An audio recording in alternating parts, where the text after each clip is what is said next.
Assalamualaikum warahmatullahi wabarakatuh. Hai semuanya, perkenalkan nama saya Suhada. Perkenalkan, nama saya Gita Sari. Nama saya Diego Josilus Tarigan. Nama saya Aguna Melisa Miring. Kami dari kelompok 7.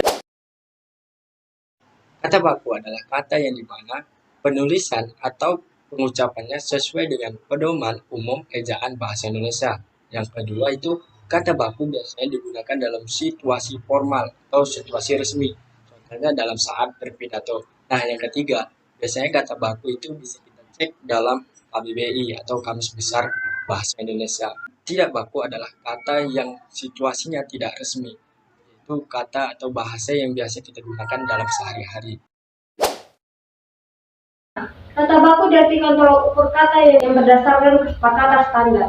Yang dimaksud standar adalah mengacu kepada KBBI dan Pedoman Umum Ejaan Bahasa Indonesia atau sering disebut PUBI. Contoh, apotek kimia karirnya ada di mana-mana. Karirnya sebagai dokter sangat cemerlang. Yang kedua adalah menurut Richard, John, dan Handy. Menurut mereka, kata non-baku itu adalah bahasa yang digunakan dalam berbicara, menulis yang pasti berbeda pelafalannya, tata bahasa, dan kosakata dari bahasa baku tersebut. Contoh dari bahasa baku dan tidak baku adalah seperti telur, telor, seperti aktif, aktif.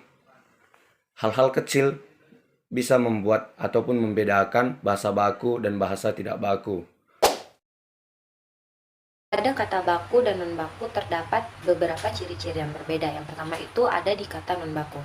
Nah, kata non-baku itu biasanya bentuknya berubah dan diikuti atau dipengaruhi oleh waktu atau zaman. Kedua, dipengaruhi oleh bahasa daerah.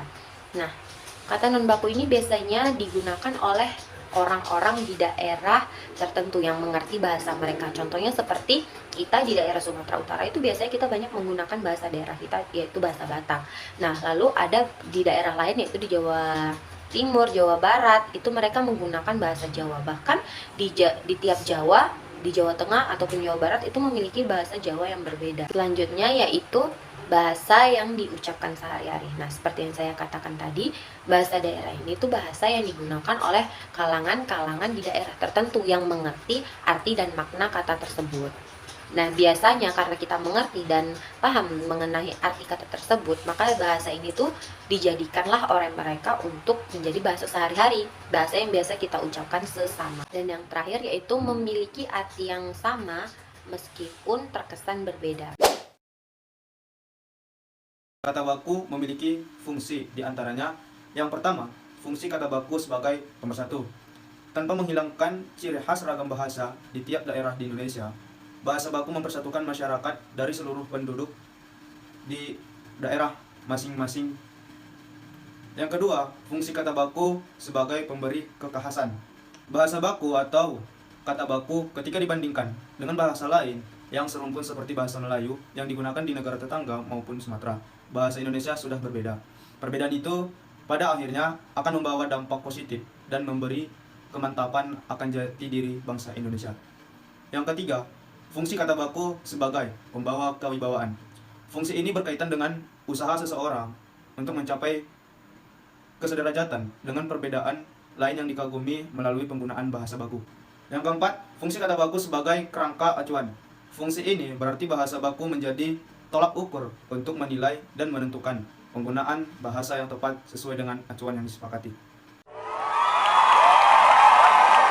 Salam olahraga.